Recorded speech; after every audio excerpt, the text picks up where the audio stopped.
दोस्तों, मैं ये चाहता हूँ कि ऐन से उसने आप लिखा हो ये भी हो सकता है, लेकिन तुमको कुछ न पता हो ये भी हो सकता है, और गैर के घर में आप घुसे हों अपना जी बहलाने को, आपके घर में कोई घुसा हो ऐसा भी हो सकता है। तो मैं चाहता हूं कि तंजो मज़ाह ऐन से उसने आप लिखा हो ऐसा भी हो सकता है, लेकिन तुमको कुछ न पता हो ऐसा भी हो सकता है, और गैर के घर में आप घुसे हो अपना जी बहलाने को, आपके घर में कोई घुसा हो ऐसा भी हो सकता है। एक महान कवि, एक बेहतरीन कवि, मैं तो समझ रहा हूं कि गंगा जमनी जो प्रोग्राम चल रहा है, जो माहौल चल रहा है और जो एक तहरीक चल रही है, उसका एक खास प्रतिनिधित्व करने वाले और खास नुमाइंदा शायर यहाँ प्रखर जी बैठे हुए हैं, जो उसकी आप देख रहे हैं शैली और उसके अंदाज को जब आप देखेंगे और उसकी शायरी को देखेंगे तब आप महसूस करेंगे कि हंसना नहीं रोना भी चाहिए। इस पे मैं महापंडित प्रखर जी से निवेदन करता हूं कि आप तशरीफ ले आइए।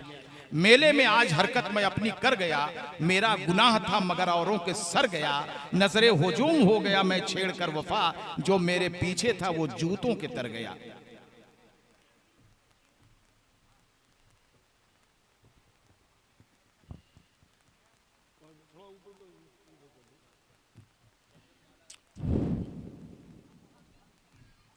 सबसे पहले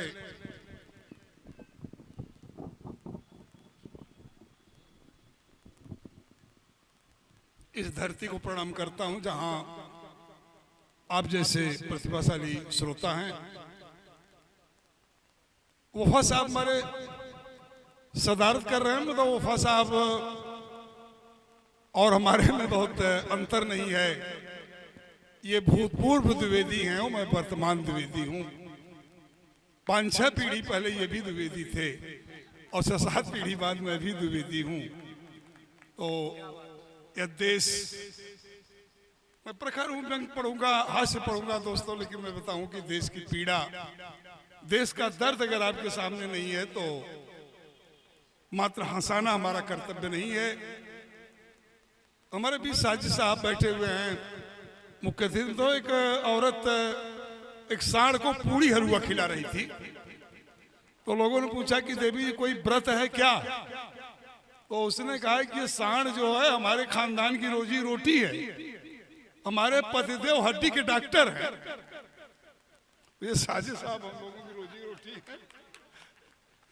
और बात अच्छी लगे, थोड़ा खुली, आप लोग बहुत गंभीर हो गए हैं। जैसे मुर्दा जब आ वाह करता है तो लगता है कि भी जिंदा है, और सांस खींच लेता है तो डर लगता है। तो आपको एक ताली बजाइए, कविता सुनने के मूड में आप बैठे हैं। और अगर मैं भी कविता आपके समझ में बताऊं आपसे आए तो एक हमारी बात सुन लीजिए। मैं अपनी बात कहूंगा, मैं प्रखर हूं, बहुत खर कहता हूं, किसी को बुरा नहीं लगेगा।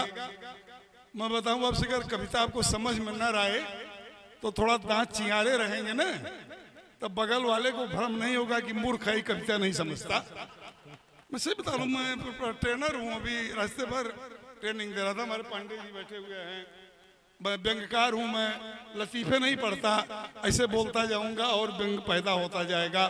क्या बात है दोस्तों, हमारे पांडे जी हैं और मिश्र जी हैं, वो बैठी हुई हैं। मैं बताऊं कि इनको दोनों को मैं देखता हूं तो लगता है कि ये मक्खन और मिश्री दोनों एक में मिला दिए गए हैं। एक दूजे के लिए हमने फिल्म देखा था। देखिए बताऊं आपसे कि मैं किसी पार्टी का व्यक्ति नहीं हूं। एक बार तमाम नेताओं का पोस्टर लगा था, भारतीय संस्कृति के लिए कमल को वोट दीजिए, समाजवाद लाने के लिए साइकिल को वोट दीजिए, नीचे लिखा था दलितोद्धार के लिए हाथी को वोट दीजिए, और नीचे सिनेमा का एक पोस्टर लगा था, हम सब चोर हैं। एक सिनेमा था, जानते हैं वो? सारे लोगों का पोस्टर नेताओं का ऊपर लगा था और नीचे एक सिनेमा का पोस्टर लग गया था, गलती से हम सब चोर हैं। दोस्तों, मैं बताऊं आपसे, मैंने भाषा विज्ञान से लेकर इतिहास तक सब पढ़ा है। जितने संकट का दौर चल रहा है, इतने संकट का दौर हिंदुस्तान के इतिहास में न तो आया है और न कभी आएगा। हमारे कदम के थोड़ा लक्षणों को हम समझाई शहीद हो जाई, थोड़ा आपके भीतर भी आत्मचेतना जगनी चाहिए। वो एक घड़रोच के बच्चे ने पूछा अपने पापा से, सांड नहीं देखा था तो खेत खा रहे थे सांड, तो उसने पूछा पापा ये लोग कौन हैं, कभी देखे नहीं गए थे, कहाँ से आ गए? तो उसके बाप ने चुप, ये सब जोगी जी के लोग हैं, पता चला साला तो तेरी जमानत भी नहीं होनी है। क्या बात है, अंबर जी जी जिंदाबाद। अंबर जी को, अंबर जी रात तारीफ करते ही कहने में चापे है जो न वो बाबा ने हम सब होकर बड़ा पैसा ले तो मुफ्त में करते ही सुनता ना आया। हमारे यहाँ अंबर जी हैं, मैं बताऊँ कि उर्दू की कई शायरा हैं, स्त्रियां हैं अंबर, साइस्ता अंबर वगैरह हैं। क्या बात है, ये हिंदी के अंबर हैं, वो उर्दू के अंबर हैं। क्या बात है, पता नहीं चलता कि अंबर आ रहा है कि अंबर आ रही है। भाई साइस्ता अंबर आएंगे तो होगा कि अंबर आ रही है, और ये अंबर आएगा तो होगा कि अंबर आ रहा है। तो अंबर को देख के लगता है कि ये दोनों के बिचवा में है, आ रहे हैं और आ रही है कि पीछे में है ये लोग। लेकिन अद्भुत रचनाकार है, इस समय देश के हास्य व्यंग के मंचों तक छाया हुआ है। पैदा हुए तो 6 महीने सोहरा ही नहीं हुआ, घर वालों को पता ही नहीं चल पाया कि लड़का है कि लड़की है। मैं बात कर रहा था, एक आदमी ने पूछा, मैं जहां से कविता की शुरुआत कर रहा हूं, एक आदमी ने पूछा कि जहां सारे लोग मौन हो, तो उसने विद्वान था वफा जी की तरह, उसने कहा वो सभा है। कहा कोई न बोलता हो, कहा शोक सभा है। और कहा सारे लोग बोलते हो, सारे के सारे लोग बोलते हो, कोई न सुनता हो, कहा वही लोकसभा है। क्या बात, कहा यही लोकसभा है। वो एक व्यंग आप देख लें कि चुनाव दौड़े से नेताजी आते हैं और बीवी से कहते हैं कि भोजन हम पकाएंगे, पंडित जी बैठ जाए, हमें बहुत अच्छा लगे, हम बैठ जाए, हम अच्छा नहीं लगा था, इतना बड़ा विद्वान हो के विद्वानन से हम बहुत डराई थे, हम डर लगा था कि हमारे कभी तो वो पहचान नहीं कि केकर पढ़ा था इन्हें, आ जाए रिसीवर बैठ जाए। तो वो पतिदेव कहते हैं कि आज भैया बैठ जाए, भैया बैठ जाए, आओ।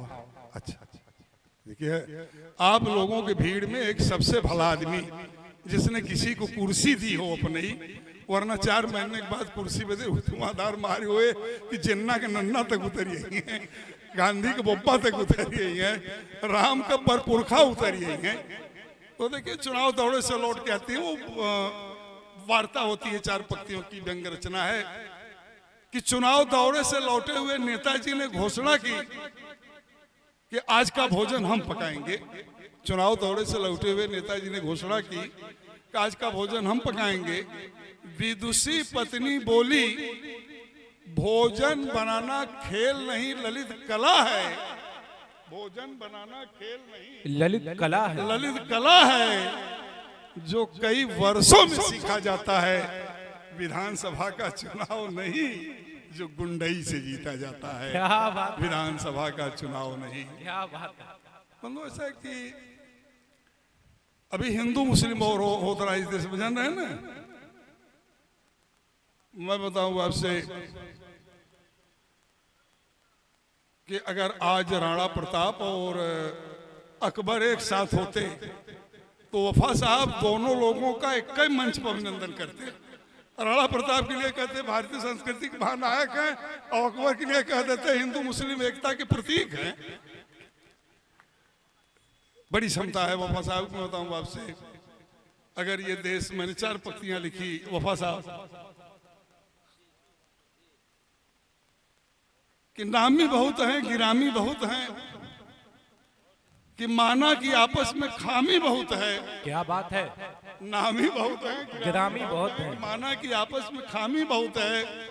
न हिंदू से हुज्जत न मुस्लिम से हुज्जत, वतन में हमारे हरामी बहुत है। क्या कहने हैं, वाह, न हिंदू से क्या कहने मतलब हैं परखा जी, मुकद्दर पढ़े इसको, दोबारा पढ़े आप। हम लोग क्या कहने हैं, वाह, क्या कहने हैं, जिंदाबाद जिंदाबाद।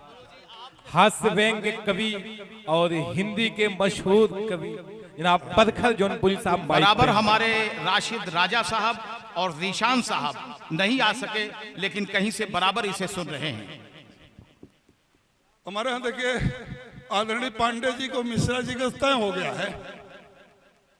वो एक बार एक लड़के ने कहा कि पापा आपकी शादी कहाँ हुई? कहा कि वो ना फूआ की शादी, कहा कि 7 किलोमीटर पर। कहा कि दीदी की शादी कहाँ है तेरी दूर? कहा उनकी तेरी दूर। कहा पापा तेरी शादी कहाँ हुई है? उसने कहा तेरी मम्मी से। कहा दत्त तेरी की तूने घर की शादी घर में कर ली। बच्चे बड़े प्रबुद्ध होते हैं, बड़े तेज होते हैं। हमारा एक व्यंग मैं सुनाना चाहता हूं कि आजकल अखबारों में आप पढ़ते होंगे कि जूता फेंक कर मारने की एक परंपरा सी चल गई है। सबसे पहला जूता एक पत्रकार ने बुश को मारा था। लेकिन 2 चीजें कॉमन हैं, एक भी जूता निशाने पर नहीं लगा और हर बार जूता फेंकने वाला कोई न कोई पत्रकार था जिसके ऊपर फेंका गया और राजनेता था। दोनों खतरनाक। तो न मैंने नेताजी से बात की न पत्रकार से बात की, पत्रकार होंगे क्षमा करेंगे, मैंने जूते से बात कर ली। आप व्यंग देखें कि एक दिन मैंने जूते से पूछा अबे तू किस ब्रांड का है? जब किसी पत्रकार द्वारा किसी राजनेता पर फेंका जाता है तो सही ढंग से कर्तव्य क्यों नहीं निभाता? हर बार निशाना चूक जाता है। जूता बोला श्रीमान जी मैं जिसके ऊपर फेंका जाता हूं वह जातिवाद, संप्रदायवाद और घृणा से भरा है, देश का नासूर है, सिर्फ फिरा है। मैं उसके नापाक चेहरे पे लगता। क्या मेरा स्टैंडर्ड इतना गिरा है? क्या कहने, वाह क्या कहने बरखा।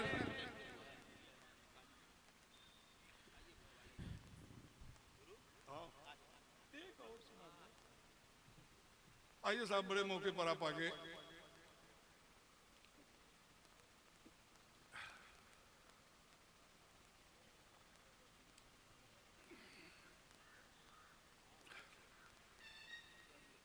आज 14 नवंबर है। इस राष्ट्रनायक जिसने इस देश की नींव रखी उस युग पुरुष की जयंती है। आप प्रणाम करके ताली बजाइए पंडित जवाहरलाल नेहरू के सम्मान में। आज जो हिंदुस्तान जो दिख रहा है वो नेहरू जी की देन है। मैं एक साहित्यकार हूं, मैंने टीवी पर भी बहस किया है। आज हिंदुस्तान जो दिख रहा है वो सिर्फ पंडित जवाहरलाल नेहरू ने जो नींव डाली थी, वो संसार का प्रगति करता हुआ एक राष्ट्र। मैं उस महापुरुष को नमन करता हूं और अंतिम रचना के रूप में आज अभी आपका स्वागत है, बैठ जाए। भाई वफा साहब के लिए इनके सम्मान में एक कथा पढ़ते हुए मैं लौट रहा हूं कि जिनके खातिर सभी झमेले हैं, कच्ची गोली नहीं ये खेले हैं। चेहरा बिल्कुल शरीफ है लेकिन सारे सातिर इन्हीं के चेले हैं। हम सब इन्हीं के चेले हैं। जितने भी सातिर हैं यहाँ जो शरारत कर रहे हैं सब भैया के चेले हैं।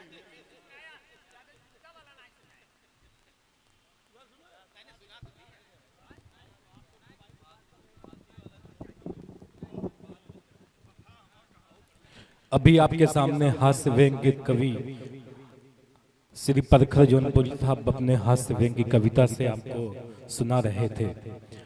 हमारे डाइस पे अमानुल्लाह इज़्न साहब जब माँ का जिक्र किया था इन्होंने कि जो लोग अपनी माँ से मोहब्बत करते हैं वो लोग ताली बजाते, तो आप लोग की तालियां जब बजती थी मेरे जहन में माँ के हवाले से कुछ अशार याद आए। किसी ने यूं कहा कि नेमत के वस्ल कोई इजरत नहीं मांगी, दुनिया से कभी हस्बे जरूरत नहीं मांगी, और ये माँ का जिक्र है कि लहू अपना पिलाकर बेटे से कभी दूध की कीमत नहीं मांगी। या मुनव्वर राना ने कहा कि किसी को घर मिला हिस्से में या कोई दुकान आई, मैं घर में सबसे छोटा था मेरे हिस्से में माँ आई, है अंधेरे देख ले मुंह तेरा काला हो गया, माँ ने आंखें खोली घर में उजाला हो गया। और जब भी कश्ती मेरी सैलाब में आ जाती है माँ दुआ करती हुई ख्वाब में आ जाती है।